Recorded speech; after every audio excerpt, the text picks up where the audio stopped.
Complicated.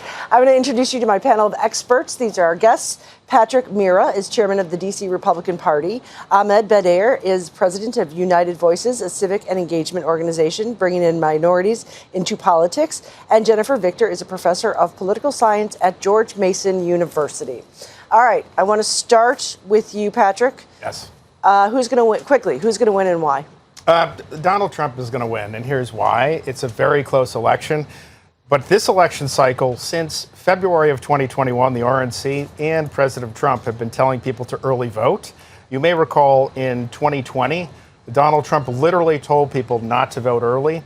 In this election cycle, you see early voting among Republicans up 50% in a number of the swing states. What if they're voting for Kamala? It's possible, but if out of that 50%, that's still that's more Republicans who are voting early for the Republican candidate than we're voting in 2020 because the nominee isn't saying not to vote early. All right, Ahmed, what do you think? It's hard to tell. It's going to be really tight. I'm going to keep my eye on Georgia and North Carolina. If Trump takes those, then he's going to be president or win the rest of it. It's going to be very hard for Kamala to catch up if she doesn't get those two states. We're going to keep an eye on Pennsylvania because Pennsylvania is unique in the sense that they don't open their mail-in ballots until the day of the election. So they could be one of the last states. And in the meantime, Trump's numbers will be up. California is also supposed to be one of the last places to be counted. So as far as the popular vote as of tonight, Trump will likely be ahead, which will go to underscore his point that he actually has the popular vote. And then when things change later on, he's going to say that, well, they're trying to rig it. But regardless of what happens, I think Trump is going to claim victory tonight. But is he going to actually win? That may not be determined, unfortunately, by what happens in the election. It may end up being either going to the House or the Supreme Court. It's going to be a little bit chaotic if it's not a landslide. And I think it's a really tight race. So unless it's a landslide, we're not going to know the results for some time. Jennifer, you're the expert on all things politics. You understand it's an actual science. I did speak with someone earlier. It was really interesting. They said this is going to be the end of modern polling because they think the polls are just so wrong because they've had to account for so many different things like weighting Trump voters and women voters. And it's just, is polling broken? Okay, we got to be clear because there's polling and then there's forecasting. So polling is fine. Forecasting is a mess. And the difference here is that when you're polling, you have some population about which you want to know something, you sample from them, you question them, but that's not what's going on here. We're guessing who's going to be voting. We're asking people about their future behavior. It's a complicated business that involves a lot of statistical modeling, and the statistical modelers are out there making very educated but, guesses about how those questions are going to get answered, and they're baking them into the models. It does seem like, I've seen a lot of evidence looking at the various pollsters, that a lot of pollsters are using similar modeling choices or assumptions into those statistical models, which is why we've seen this sort of sense of herding in the polls. The polls are then therefore making it look like it's going to be very close. And maybe, but I think there's also a chance that it's not going to be very close. The voting, the election is not determined until the voting is done and all the ballots are counted, and the polls don't determine the outcome. The media doesn't determine the outcome. And we just got to wait for those results to actually roll in. Ivan, just real quick to all of you, I've been going through my memory, and I'm pretty old. Have you ever seen a race where the polls are like, I don't know, flip a coin? Have you? No, usually you have many more pollsters declaring victory for their partisan candidate. It's just crazy. I mean, they don't want to take this chance because they were wrong in 2016. Yep. They were also wrong in 2020, 2022. So people are losing, trust in this polling, and they want to kind of continue to be in business. But I think in reality, it's also a reflection that this election is kind of a referendum on the American political system. A sizable number of voters don't trust the system anymore and doubt the results because they feel like it's so politicized. So, the people that want to keep the status quo and believe in the system, they're coming out for Harris. The ones that distrust the system, they're going for Trump. Even people that don't like Trump are going with Trump because they feel like he's going to disrupt the system that's not working for them. It's a type of American democracy where the popular vote does not necessarily reflect the person that ends up being president, and people feel like it's not working for them, and so it's going to be a referendum on the election system here. Patrick, that brings me to you. We're already hearing the former President Trump talk about paper ballots and their voting machines and casting doubt on the outcome of the election. If you look at the evidence, American elections are incredibly transparent and safe. In a country of 330 million people, at most you have like a dozen people that get arrested. I'm going to ask you, as a Republican, do you believe American elections are free and fair? I believe American elections are free and fair. Do you believe that Donald Trump lost the 2020 election? I do. Do Republicans still speak to you? So they do.